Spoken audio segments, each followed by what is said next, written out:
Cakning salah siji desa Tengah Alas nang perengan Gunung Pandan Nganjuk, beber tradisi nyadran sing dibungkus barek festival Bendo Asri. Tradisi nyadran iki diramekno barek arak-arakan 7 arek wedok sing gendong banyu teko peteng sumber sing ana nang desa kono.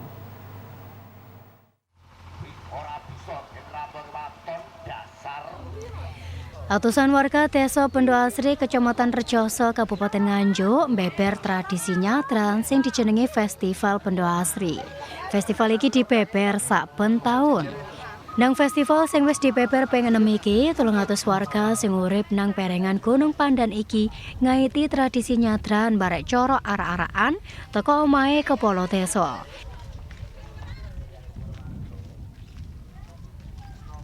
Nang arak-arakan iki ana 7 arek wedok sing dipacaki kaya putri raja nggawa banyu sing asale teko 7 sumber banyu teko Sendang desa Bendo Asri. Warga yo ngarak 7 tumpeng raksasa kasil tani keliling kampung. Warga yo nggawani pirang-pirang macem panganan sing dibungkus kulit barek godhong gedang.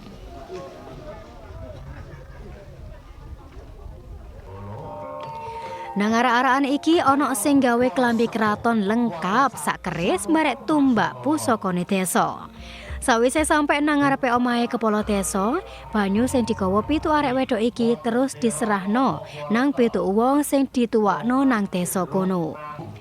Duduk Kuswanto, kepala desa Bendo Asri njelentrekno, festival sing wis dibeber ping 6 iki mesti dibeber saben taune.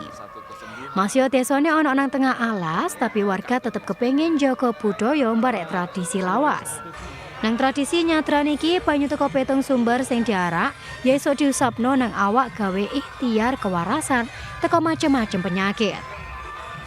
Tradisi koyo ngene dikarepno iso terus diuripno. Saliyane gawe njaga tradisi, ya gawe bentuk rasa syukur warga nang sing gawe urip.